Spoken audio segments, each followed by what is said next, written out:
नमस्कार, मैं हूं ज्योति सिंह और आप देख रहे हैं आईएनएस न्यूज प्लस। शुरुआत इस वक्त की खास खबरों के साथ। किसानों ने देश के कई राज्यों में किया रेल रोको आंदोलन। कई राज्यों में ट्रैकों पर दरी बिछाकर बैठे किसान। आंदोलन के चलते कई जगह ट्रेन सेवाएं हुई बाधित। बंगाल दौरे पर अमित शाह ने बीजेपी की 5वीं परिवर्तन रैली को दिखाई हरी झंडी। कहा, केंद्र सरकार की भेजी मदद यहाँ के आम लोगों तक राज्य सरकार नहीं पहुँचने देगी। इस बार तृणमूल कांग्रेस को उखाड़ फेंकेगी।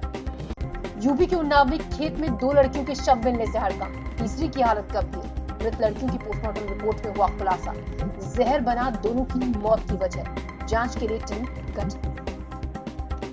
कोलकाता के दक्षिण 24 परगना जिले में गृह मंत्री अमित शाह पहुंचे और यहां बीजेपी की परिवर्तन रैली को हरी झंडी दिखाई।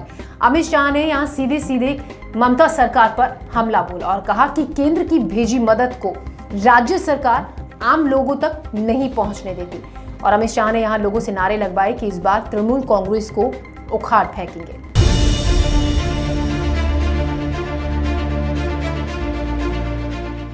केंद्रीय गृह मंत्री अमित शाह आज पश्चिम बंगाल में हैं। अमित शाह ने गुरुवार को दक्षिण 24 परगना जिले में बीजेपी की 5वीं परिवर्तन रैली को हरी झंडी दिखाई। इसके बाद उन्होंने एक रैली को संबोधित किया और ममता बनर्जी को चुनौती देते हुए कहा कि पश्चिम बंगाल से तृणमूल कांग्रेस को उखाड़ फेंकेंगे।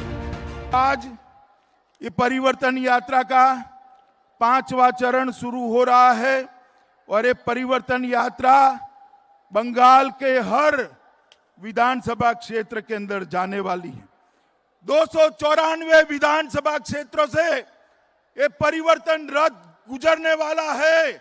आप मुझे बताओ, सारे भाइयों बहनों बताओ, ये 294 क्षेत्रों से हम तृणमूल कांग्रेस को उखाड़ फेंकेंगे क्या? जरा जोर से बोलो, उखाड़ फेंकेंगे क्या? जोर से बोलो, उखाड़ फेंकेंगे क्या? ये परिवर्तन यात्रा श्री नरेंद्र मोदी का संदेश लेकर आ रही है। रैली में अमित शाह ने कहा कि बीजेपी की सरकार बनने पर सभी मछुआरों को 6,000 रुपए सालाना दिए जाएंगे। इसके अलावा शाह ने टीएमसी पर आरोप लगाते हुए कहा कि सरकार ने बंगाल में घुसपैठियों को जगह दी। हमारी सरकार एक एक घुसपैठियों को बाहर निकाल देगी। बंगाल में दुर्गा पूजा करने के लिए आज अदालत से परमिशन लेनी पड़ती है, लेकिन जो परिवर्तन बीजेपी करेगी उसमें आप दुर्गा पूजा, सरस्वती पूजा और रामनवमी अच्छे से मना पाओगे। उसके लिए ये परिवर्तन करेंगे। अमित शाह ने कहा कि केंद्र सरकार जो भी मदद भेजती है उसे यहाँ की सरकार आम लोगों को नहीं देती है। मछुआरे भाइयों को अपनी नाव चलाने के लिए किसी को रिश्वत न देनी पड़े, इसको परिवर्तन कहते हैं। जंगल में आदिवासियों को रहने के लिए कटमनी न देना पड़े, इसको परिवर्तन कहते हैं।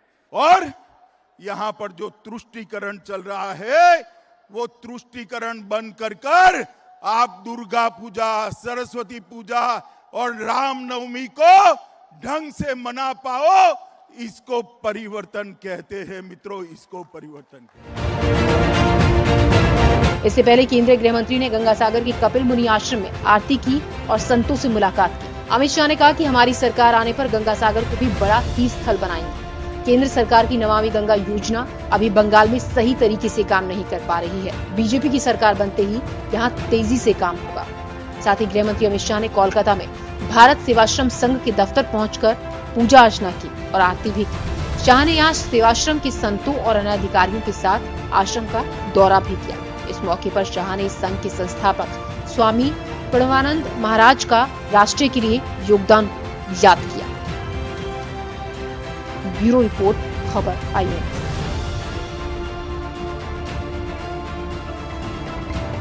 केंद्र के कृषि कानूनों के खिलाफ लगातार किसानों का प्रदर्शन जारी है। 3 महीने से ज्यादा वक्त हो चुका है किसानों के आंदोलन को चले, लेकिन अभी तक बात नहीं बनी है। किसानों की मांगों को नहीं माना गया है और इसी के मद्देनजर गुरुवार को किसानों ने रेल रोको अभियान चलाया। 12 बजे से लेकर 4 बजे तक ये अभियान चला। देश भर में इस अभियान का असर दिखा। जगह जगह किसान और किसानों का समर्थन करने के लिए उतरे लोग रेलवे ट्रैक पर इकट्ठा हुए और अपना विरोध जताया। छत्तीसगढ़, पंजाब, हरियाणा, यूपी हर जगह इसका असर नजर आया और इसको देखते हुए जगह जगह सुरक्षा भी काफी कड़ी की गई थी। तीन नए कृषि कानूनों के खिलाफ किसानों का आंदोलन 85वें दिन में प्रवेश कर गया। इन कानूनों को रद्द किए जाने की मांग को लेकर दिल्ली के अलग अलग बॉर्डर पर बड़ी संख्या में किसान सरकार के खिलाफ धरना दे रहे हैं। आंदोलन को और रफ्तार देने के लिए गुरुवार को किसानों ने देश भर में रेल रोको अभियान चलाया। इस दौरान देश के कई हिस्सों में दोपहर 12 बजे से शाम 4 बजे तक रेलवे ट्रैक पर पहुंचकर किसानों ने ट्रेन रोकी। यूपी में भी कई रेलवे ट्रैक पर किसानों ने प्रदर्शन किया। गाजीपुर बॉर्डर के मोदी नगर रेलवे स्टेशन में काफी संख्या में किसान आंदोलन में हिस्सा लेने के लिए इकट्ठा हुए। यात्रियों को परेशानी न हो, इसके लिए किसानों ने खाने पीने का इंतजाम भी किया। पंजाब से शुरू हुआ किसान आंदोलन और तेज करने के लिए रेल रोको आंदोलन को भी लोगों ने समर्थन दिया। किसानों के रेल रोको आंदोलन का देश भर में असर दिखा। हरियाणा में भी भारी संख्या में किसानों ने रेल रोको आंदोलन को समर्थन दिया। किसान आंदोलन के क्रम में उत्तराखंड में भी रेल रोको आंदोलन के समर्थन में धरना और प्रदर्शन किया गया। इसी के तहत किसानों के कई संगठनों ने रेलवे स्टेशनों पर इकट्ठा होकर रेलवे ट्रैक पर धरना दिया। राजस्थान में भी किसानों ने रेलवे ट्रैकों पर जाकर डेरा डाल दिया। उत्तर भारत में ही नहीं, देश के दूसरे कई हिस्सों में किसानों के रेल रोको अभियान का असर नजर आया। उड़ीसा में किसान रेलवे स्टेशनों और पटरियों पर पहुंच गए, जिनके चलते कुछ देर के लिए रेलवे यातायात बाधित रहा। आपको बता दें, किसान तीनों कानूनों को रद्द किए जाने की मांग को लेकर अड़े हुए। अब तक 11 दौर की बातचीत हो चुकी है, लेकिन किसान पीछे हटने को तैयार नहीं है। ऐसे में सरकार भी कानूनों को वापस लेने के पक्ष में नहीं है। ब्यूरो रिपोर्ट, खबर IANS। यूपी के उन्नाव में खेतों में पड़ी बेसुध हालत में 3 लड़कियों के मामले ने तूल पकड़ लिया है। आपको बता दें कि ये तीनों लड़कियां अपने घर से मवेशियों के लिए चारा लेने के लिए खेतों में गई थी। जब लड़कियां घर नहीं लौटी, घर वालों ने इनकी खोज शुरू की और उसके बाद ये लड़कियां खेतों में बेसुध हालत में पड़ी हुई मिली। अस्पताल ले जाया गया, जहां 2 लड़कियों की मौत हो गई, जबकि एक की हालत गंभीर है और पोस्टमार्टम रिपोर्ट में जहर देने की पुष्टि हुई है। फिलहाल पुलिस पूरे मामले की जांच पड़ताल कर रही है। आइए देखते हैं ये रिपोर्ट।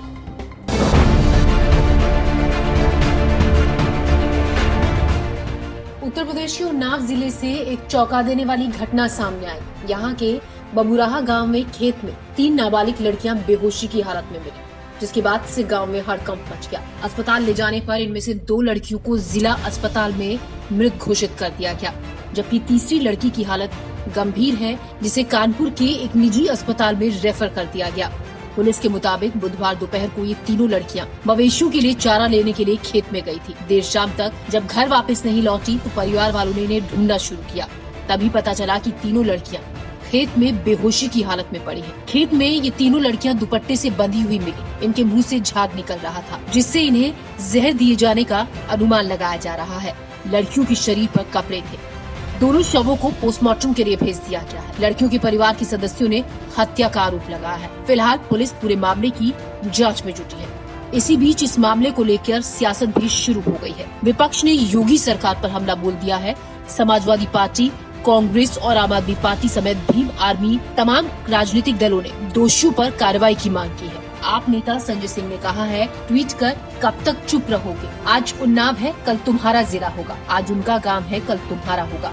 वहीं कांग्रेस के प्रदेश अध्यक्ष अजय कुमार लल्लू ने कहा, उन्नाव में 3 बेटियों के साथ हुई बर्बरता ने देश को हिलाकर रख दिया। ब्यूरो रिपोर्ट, खबर IANS।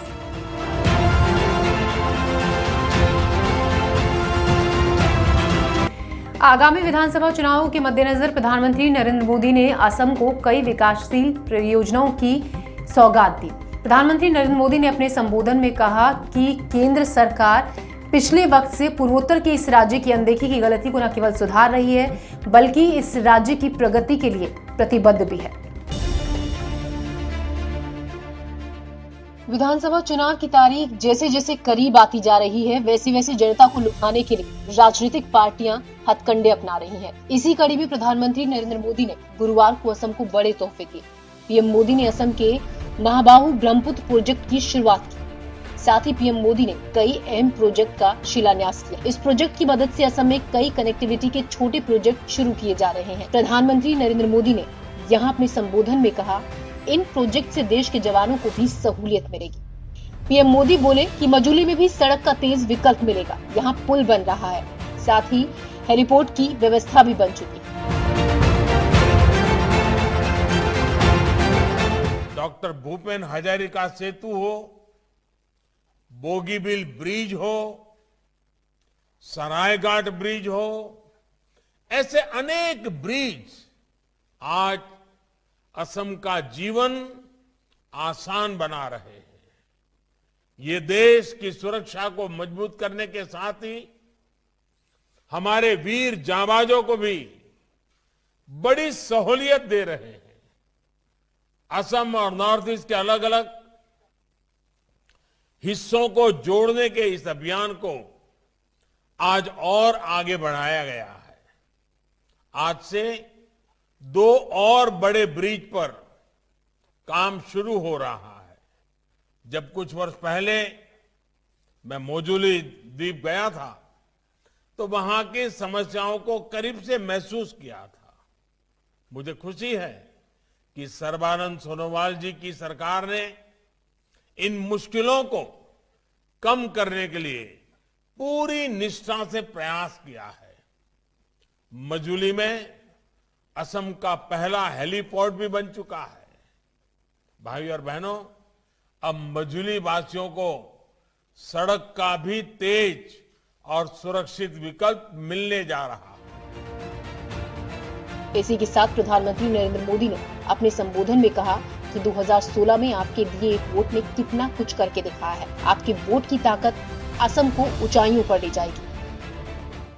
2016 में आपके दिए एक वोट ने कितना कुछ करके दिखाया है। आपके वोट की ये ताकत अभी असम को और ऊंचाई पर लेकर जाने वाली है। भाई और बहनों, गुलामी के कालखंड में भी असम देश के संपन्न और अधिक रेवेन्यू देने वाले राज्यों में से एक था। यहां तक कि चिटगांव और कोलकाता पोर्ट तक चाय और पेट्रोलियम पदार्थ ब्रह्मपुत्र, पद्मा, मेघना नदियां और रेल लाइनों से होकर ही पहुंचते थे। कनेक्टिविटी का यही नेटवर्क असम की समृद्धि का बड़ा कारण था। लेकिन आजादी के बाद जहां इस इंफ्रास्ट्रक्चर को आधुनिक बनाना जरूरी था, इन्हें अपने हाल पर छोड़ दिया गया। धुबरी फुलबाड़ी पुल को बनाने में लगभग 4,997 करोड़ रुपए की लागत आई। इनकी मांग असम और मेघालय में लंबे वक्त से की जा रही थी। इससे पहले असम और मेघालय के लोग नदी के 2 किनारों के बीच यात्रा करने के लिए सिर्फ नौका सेवाओं पर निर्भर थे। इस पुल की लंबाई 19 किलोमीटर है। ब्यूरो रिपोर्ट, खबर IANS। उत्तर प्रदेश में शादी का जश्न मातम में बदल गया। दरअसल यहां पर शादी समारोह में दुल्हन गाड़ी के सनरूफ से बाहर निकलकर डांस कर रही थी और दुल्हन के साथ साथ दुल्हन के दोस्त और रिश्तेदार भी आसपास डांस कर रहे थे। ये सभी डांस में इतने मशगूल हुए कि सामने से आती हुई गाड़ी इन्हें नजर नहीं आई और गाड़ी ने डांस कर रहे कई लोगों को जोरदार टक्कर मारी। इस टक्कर में एक शख्स की मौके पर ही मौत हो गई। आइए देखिए ये पूरी खबर। उत्तर प्रदेश के मुजफ्फरनगर में शादी का जश्न मातम में बदल गया। शादी के जोड़े में ब्लैक चश्मा लगाए दुल्हन हाईवे पर कार के सनरूफ से निकलकर डांस कर रही थी। दुल्हन के साथ ही दर्जनों बाराती भी डांस में मशगूल थे। तभी एक जोरदार आवाज आती है और चारों तरफ चीख पुकार मच जाती है। दरअसल एक तेज रफ्तार कार दर्जनों लोगों को रौंदते हुए तेजी से आगे निकल जाती है। दुल्हन के साथ डांस कर रहे कई लोग हवा में उछलते हुए दूर जाकर गिरते हैं और शादी का जश्न मातम में बदल जाता है। इस हादसे में दूल्हे के चचेरे भाई की मौत हो गई और कम से कम 12 लोग घायल हो गए। मौके पर पहुंची पुलिस ने घायलों को अस्पताल पहुंचाया, जिनमें से कुछ को मेरठ के अस्पताल रेफर कर दिया गया। दूल्हे अंशुल कुमार ने बताया कि हम पार्किंग के पास खड़े थे और दुल्हन की कार बैंकेट हॉल में घुसने ही वाली थी कि तभी ये हादसा हो गया। पुलिस ने ड्राइवर के खिलाफ मामला दर्ज कर लिया है और उस कार को भी जब्त कर लिया है जिससे ये हादसा हुआ। फरार ड्राइवर की फिलहाल पुलिस तलाश कर रही है। ब्यूरो रिपोर्ट, खबर IANS। महज 12 साल की उम्र में GRI ने अपने नाम तैराकी में कई रिकॉर्ड किए हैं और एक बार फिर से जिया ने एक नया कीर्तिमान हासिल किया। आपको बता दें कि वर्ली सीलिंग से लेकर गेटवे ऑफ इंडिया तक 36 किलोमीटर की दूरी 8 घंटे 40 मिनट में जिया राय ने पूरी की और नया कीर्तिमान स्थापित किया। आपको ये भी बता दें कि जिया राय को ऑटिज्म स्पेक्ट्रम डिसऑर्डर नामक दिमागी बीमारी है। नौसेना के नाविक मदन राय की बेटी जिया राय ने लोगों के लिए एक नई मिसाल पेश कर दी। महज 12 साल की जिया राय ने इतनी छोटी सी उम्र में ही तैराकी के कई विश्व कीर्तिमान अपने नाम किए हैं। वहीं अब एक बार फिर से वर्ली सीलिंग से गेटवे ऑफ इंडिया तक कुल 36 किलोमीटर की दूरी 8 घंटे 40 मिनट में पूरी कर इस बच्ची ने एक नया कीर्तिमान स्थापित किया है। आपको बता दें, इसके पहले भी वो Guinness book of world record में अपना नाम दर्ज करा चुकी है। ये प्रतियोगिता महाराष्ट्र तैराकी संघ की ओर से 36 किलोमीटर तैराकी का आयोजन किया गया था, जिसमें वर्ली सी से 36 किलोमीटर की दूरी गेटवे ऑफ इंडिया तक जिया ने 8 घंटे 40 मिनट में पूरी की और एक नया कीर्तिमान स्थापित किया। जिया ने फिर से वर्ली सीलिंग से गेटवे ऑफ इंडिया तक कुल 36 किलोमीटर की दूरी तय कर पूरी की, जो कि सुबह 3:50 पर शुरू हुई और 12:30 पर खत्म हुई। वहीं ऑटिज्म बच्चों का रोल मॉडल चुना गया। पहली बार तैराकी की हेलीकॉप्टर से निगरानी और रिकॉर्डिंग हुई है। आपको बता दें, जिया को ऑटिज्म स्पेक्ट्रम डिसऑर्डर नामक दिमागी बीमारी है। इस बीमारी के बावजूद भी वो लोगों के लिए एक मिसाल बन गई है। ब्यूरो रिपोर्ट, खबर IANS। IANS न्यूज प्लस के इस बुलेटिन में फिलहाल इतना ही। कल फिर से हाजिर होंगे कुछ और खबरें आपके सामने लेकर। दीजिए इजाजत, नमस्कार।